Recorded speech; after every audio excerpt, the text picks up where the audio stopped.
And good afternoon, good evening. I guess it is by now, 8 o'clock, almost good night. But we've got the gang back here, NCPreps Live.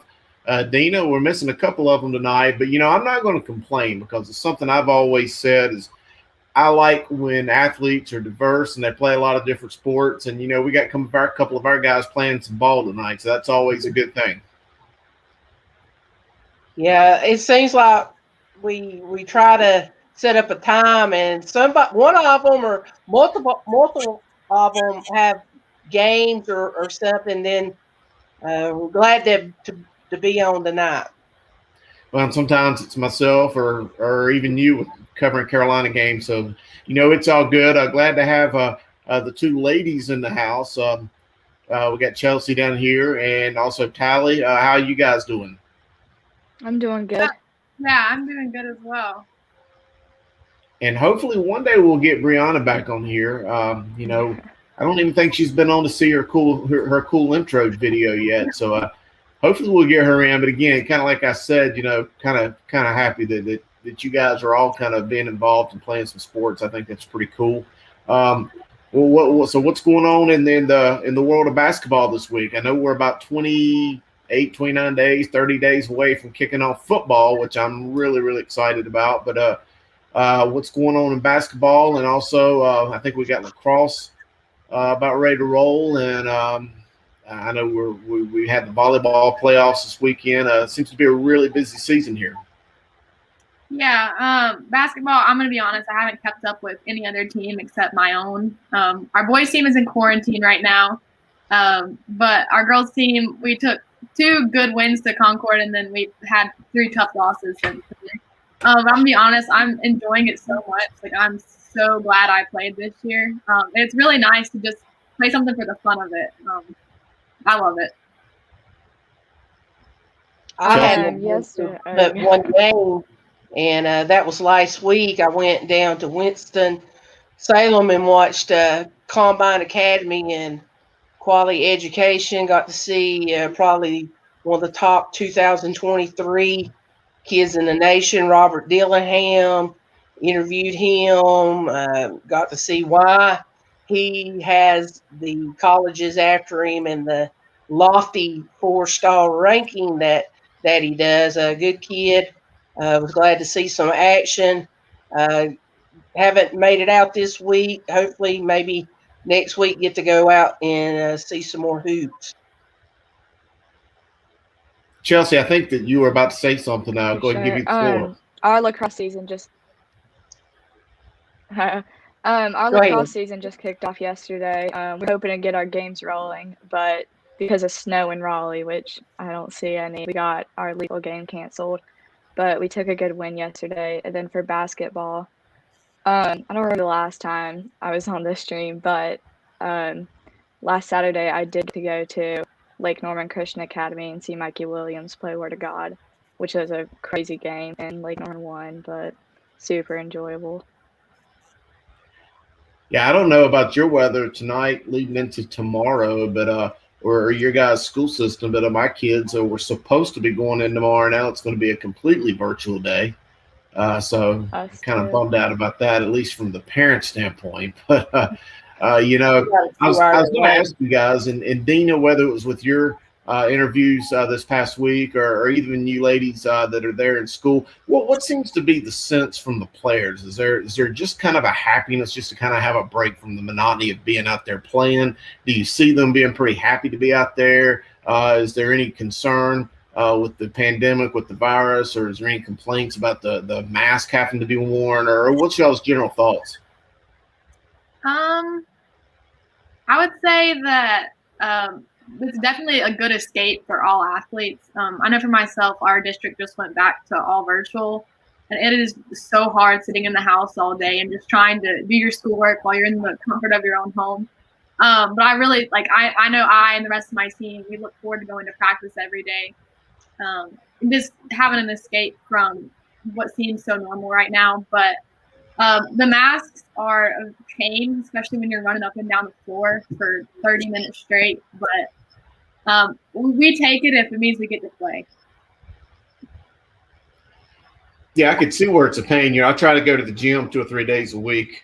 here at the Planet Fitness, and they make you wear the mask now, and here I am on my elliptical or trying to run on the treadmill, and it becomes a pain. And sometimes I feel like you're breathing in your own air. I feel like I'm about to throw up or something, but I could see where it would be a pain. Yeah, it's a pain even to go to the grocery store. That's what my biggest thing. I used to get to where I'd like to go to the grocery store and shopping, but not now with that mask on. It's tough, and I think most of the kids are kind of used to it. The biggest things I've been seeing is the fans and parents complaining when they play a game, and a lot of places make you go outside and they have to clean the bleachers, and then you come back in and somebody may have lost their spot, and you know how fans are. They can be particular, but if they especially got a good seat and stuff. But hey, we'll at least have some games. I mean, yeah. So it's hard to believe that you mentioned earlier, Chris, that football will be here soon, hopefully. Yeah, and I'll say the other thing that I think not frustrates players, but kind of disappoints them is like the 25 player or the 25 fan limit we have for our county. It's just really hard. I mean, I have like 4 people in my family that want to come to every single game, and I gotta say, hey, only 2 of y'all can come today. I'm sorry, I don't make the rules, but it's only 2 of y'all. And figuring out for senior night which 4 people I want to escort me. So that's difficult, but I mean, as long as we're getting to play, that's great. But I will say that when you get that news that your team's in quarantine, that is the worst news. It's awful. I about had to enter my 3rd one this past week with a scare, but luckily they came back negative. So. Yeah. We just got a message from Jack's family. They want to give him a shout out. Their team's down 2 with 2 minutes to go left in the game. So let's all give a cheer for Jack. Put Jack in and let him nail a 3-pointer to win the game. That's right. And that boy, he's getting tall. I could see in some pictures. I saw his family pictures that they posted. He's getting up there. He's a little taller than I remember a few years ago. Growing.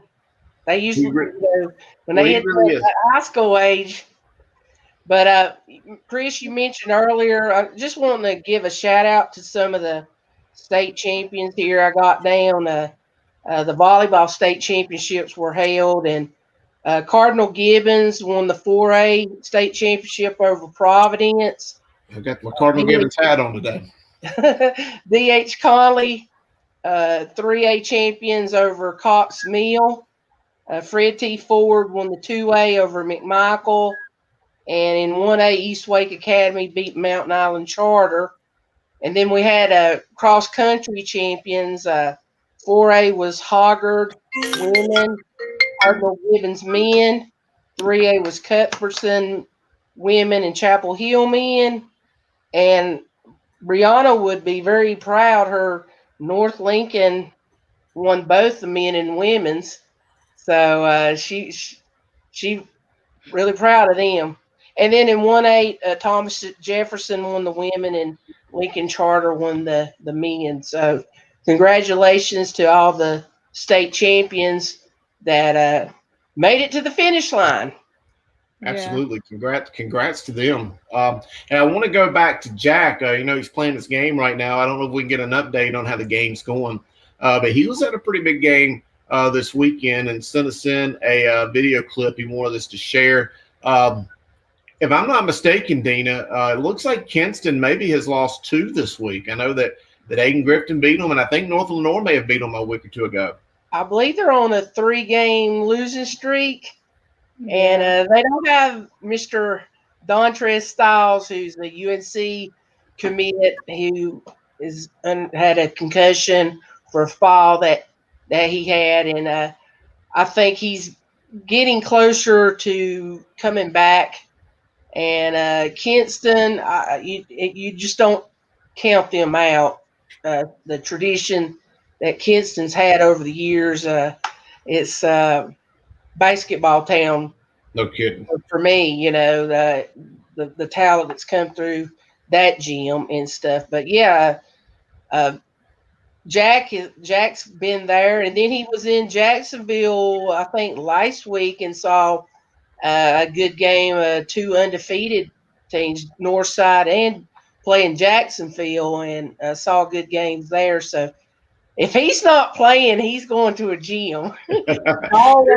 always asking me, to see where he could get in, because there's some places that kind of have some restrictions on media, and they kind of don't want the underage interns for media to let them in. So he was getting a little disgusted about it, but I'm glad he's finding some places where he can go. Well, he did, and he's got a video for us. Let's go ahead and cue this up. He was speaking with Aiden Grifton, basketball player Christian Shearsmith, following their big win. And I was watching it earlier, a pretty excited guy. So let's see what the young man's got to say. Here's Jack Leary interviewing Aiden Grifton's Christian, make sure I got the name right, Shearsmith.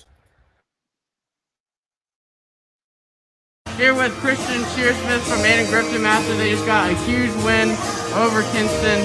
How does it feel to get a win over one of the best programs in North Carolina? Man, it feels good. Every year we come in, we get beat down, and finally we had a chance to come back. We know Trez has been out, but we made sure we practiced. We prepared and practiced for this situation, so it feels good. Yeah, and you guys are 2-0, so now you're 3-0. You guys have a promising season ahead of you. What do you think are some of the strengths of this team? Man, we're a real streaky team. We're a short team, but we condition, and we believe no team can keep up with us when we run the floor. So we prioritize pushing the break and running the floor. Yeah, and moving forward, what do you think are some of the things that you guys can improve on to make yourself an even better team? I guess defense, working on our rotations, keeping up, communication, and rebounding for sure. Yes, sir. Thank you so much.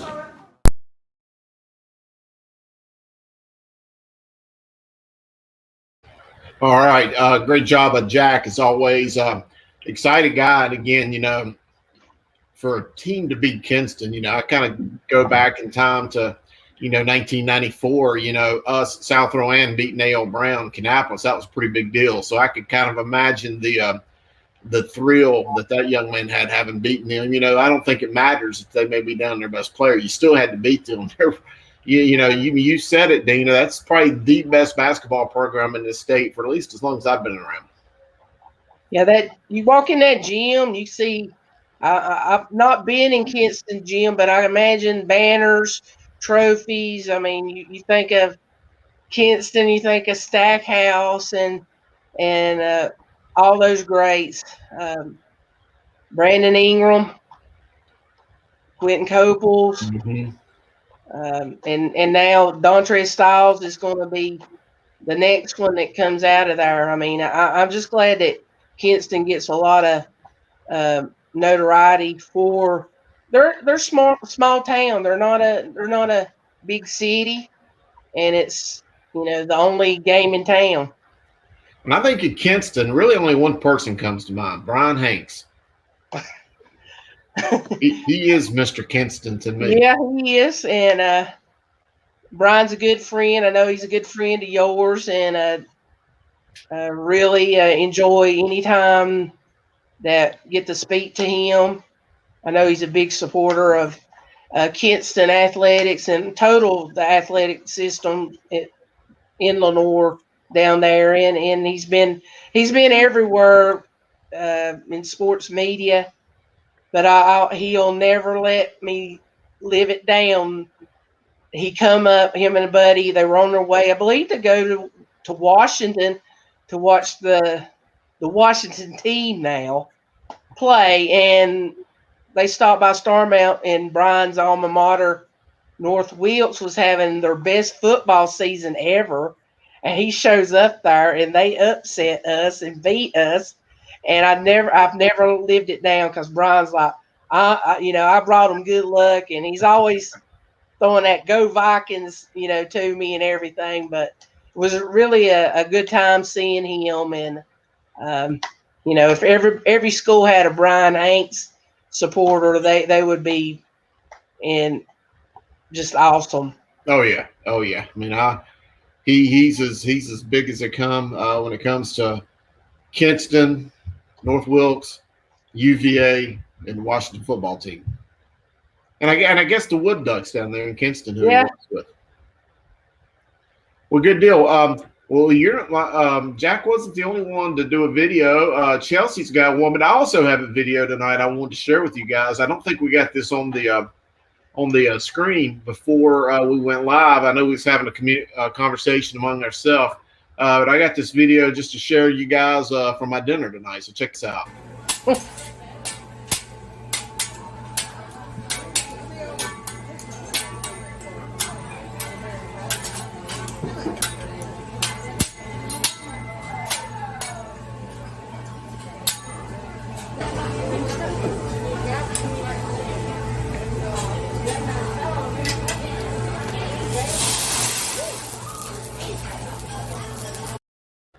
You know, I did that just for you, Dana. You know, I already Snapchats. I know.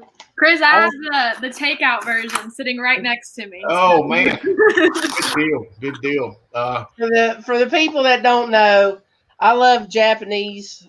My favorite restaurant is in Winston-Salem, Arigatos. And Chris, every time he goes eats Japanese steakhouse, he has to send me a snap of him eating it, and he's rubbing it in on me and everything. Knowing that I live out here in the country and there's no Japanese steakhouse within 30, 45 minutes on me. Well, I need to take a break from it, but I got a daughter who absolutely loves it, and she kind of pulls my leg to want to go every week. So we kind of end up going about almost every week.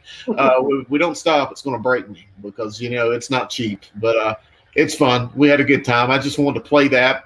Chelsea, I know that you got us an interview and you've been hard at work as well. Why don't you tell us who you spoke with, and we'll get that video queued up. Yeah, so I reached out to Matt Hanna at my school, who's a senior for our basketball team. He transferred there his junior or sophomore year, but just immediately when he came to Sanderson, made a big impact, especially in scoring. An outstanding three-point shooter. And I think in the video he mentioned one of the goals of beating Millbrook in an upcoming game.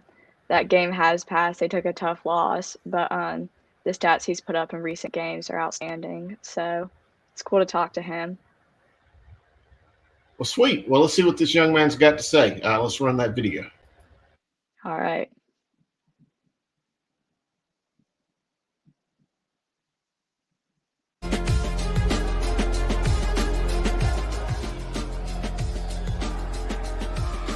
So thank you so much for joining. And for those watching, this is the NCPreps interview segment, The Rundown by Chelsea Sipple. And this week I'm interviewing Sanderson basketball senior Matt Hanna.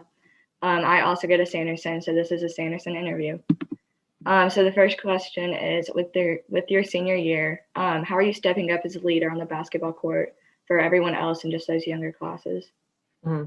So basically during practice, when a younger player makes a mistake, and I just tell them, and they get their head down, I just tell them to put their head back up. It's definitely, everybody makes mistakes, and so it's okay to make a mistake. I always tell them, and it's always what you do after the mistake. It's not what you do during the mistake. So like after the mistake, say they keep playing bad or whatever, then I tell them it's okay that, you know, it's okay to make a mistake, and so they're gonna find their way. So hopefully they'll be good. So.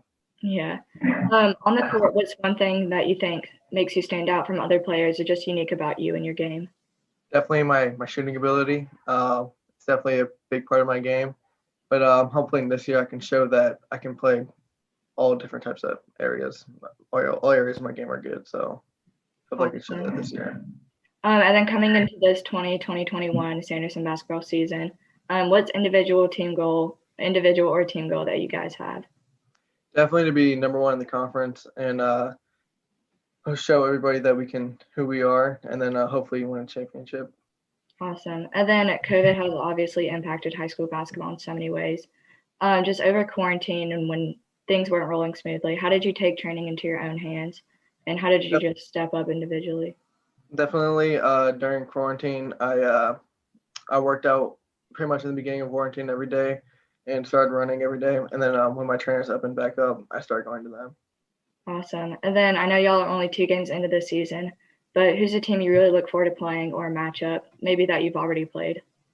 Definitely playing. Definitely playing Millbrook on Wednesday is going to be a game we're looking forward to. Actually, both matchups against Millbrook is a game we're looking forward to, and Leesville is going to be a pretty good game to look forward to too. Awesome. And then I know you said you guys want to be number 1 in the conference. Just kind of talk more about that. What's the expectation for Sanderson basketball this year? Definitely to be better than last year. Last year we had a great team last year, and we had a great record too. But definitely to become better than definitely grow and become better than last year. Great. And final question, aside from basketball, just to get to know you, what do you like to do in your free time, or what's something others may not know about you? Definitely go fishing when it's warmer outside. It's one thing I love to do, and yeah, that's about it. All right, awesome. Those were all the questions for this segment. Thank you so much for joining, and for those watching, this is Matt Hanna, Sanderson basketball senior, in the rundown by Chelsea Sipple.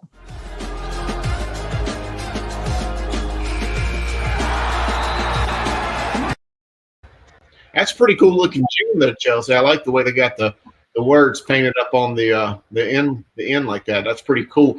You definitely are doing a great job with your video editing. I'm really impressed in what you send every week. So great work on that. Anything on the agenda for this week, Chelsea? Any games you plan on covering? No, I might find a game now that practices are canceled. I just got to see what's going on around Raleigh. Okay. I got a question for Chelsea. Okay. Her being in Raleigh, how do you feel watching Carter Witt playing for Wake Forest? It's crazy. I know I watched his first game and just saying, I guess I'd say he got significant minutes. And I know I was reading an article saying he really only, just jumped from high school to college. I know he had the plan to go to Brewster. But being from Raleigh and being from our conference, I'm a fan of him, and good to see him do great stuff at Wake Forest. But it's crazy. I think he's going to do good. He's just, he's just a youngin' out there, and he's learning, and he's going to be a good one for Wake Forest. You can't miss him with that hair, them golden locks and stuff. So it's pretty neat. You being in Raleigh, I was just wanting your opinion, and Tally, she's down there in A.L. Brown, Kannapolis. So I was going to ask you about the football. You guys, the Wonders, big time football, traditional powerhouse. What do you think is going to be in Kannapolis's future this season?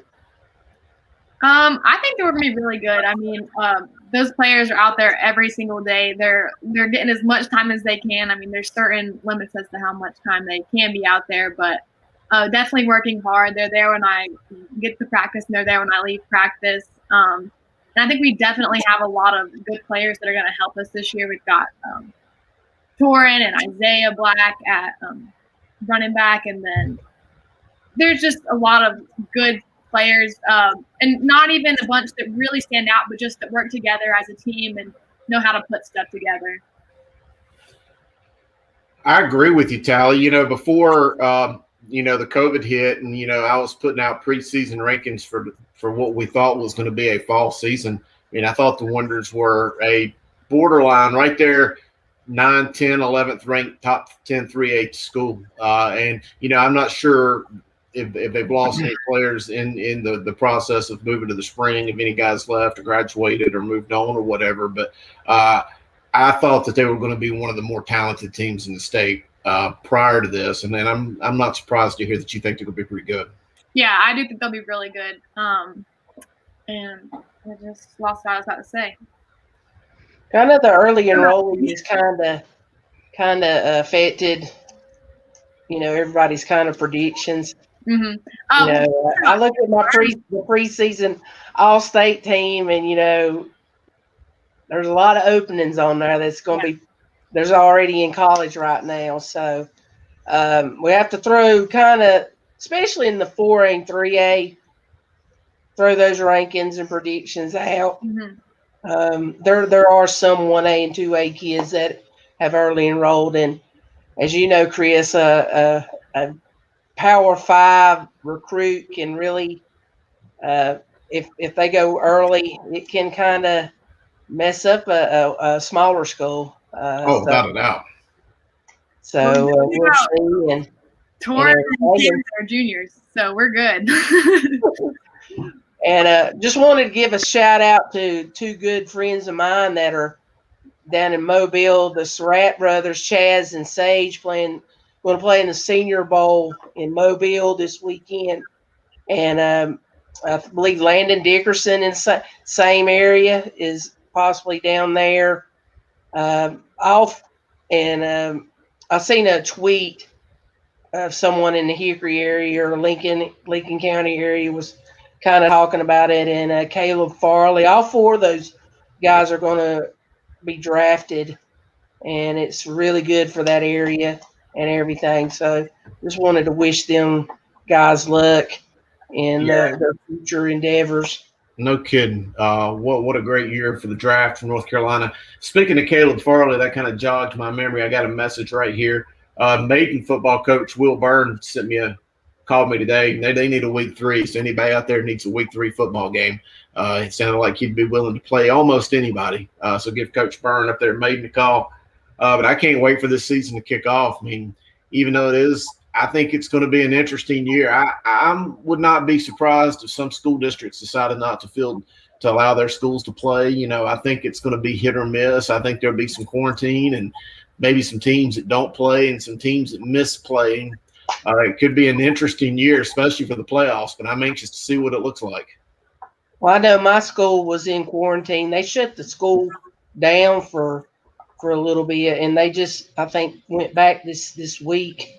So football workouts, they're kind of behind already and everything. So it was a little concerning, you know, especially for a smaller school that don't have the numbers and for depth, and they need all the practicing and the conditioning that they can get with low numbers and everything. But I'm anxious to see how all this is going to go about. I'm anxious to see how many fans or the capacity of what they're going to let in at games. Is it going to vary? Is it going to be a certain limit for everybody or what? I'm just not. I would be honest, I've not been in touch with that. So, Chris, if you know anything about that. I don't. I just hope to be one of them there. That's all I could say. I'll say that I hope that it's like the football in South Carolina. South Carolina played in the fall, and I thought they did a really good job of handling it, keeping teams isolated whenever they do catch it, but getting them back as soon as possible, and keeping a social distance between the fans, but still allowing as many as they could safely. I was really what's the word? That was good. Yeah, I mean, most football stadiums have a lot of room. I know, we'll use your stadium at Kannapolis as an example. You could have 900, 1,000 fans in that stadium and still nobody sit within 10, 15 feet of each other. So, you know, some schools have better situations than others to do that. But, you know, I hope that they play it on a case-by-case basis and do what's right for the facility versus just saying, you know, we're going to have 25 fans. You know, 25 fans at A.L. Brown is like having one person in a gym. You know, it's just not going to be the same. Stadiums like East Burke where they could use I call it like a horseshoe where they got that big bank that's over there. I mean, heck, they could put a lot of fans there. So every school's different. Every stadium's different. So yep. I'm just curious because it's getting about that time for them to make a decision about that. Yep. Today's January 27th, my dad's birthday. I need to call him. He's got COVID down in Louisiana. But we're 1 month away, kicking off February 26th. So I'm anxious to see. And, you know, speaking of big stadiums, I know Chelsea School, they've got a pretty big stadium, probably one of the bigger ones in eastern North Carolina there.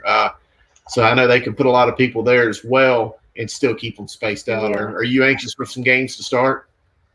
Yeah, I am. The situation with that and fans is really interesting because we do have a big stadium, and I guess it's a Crossway County thing.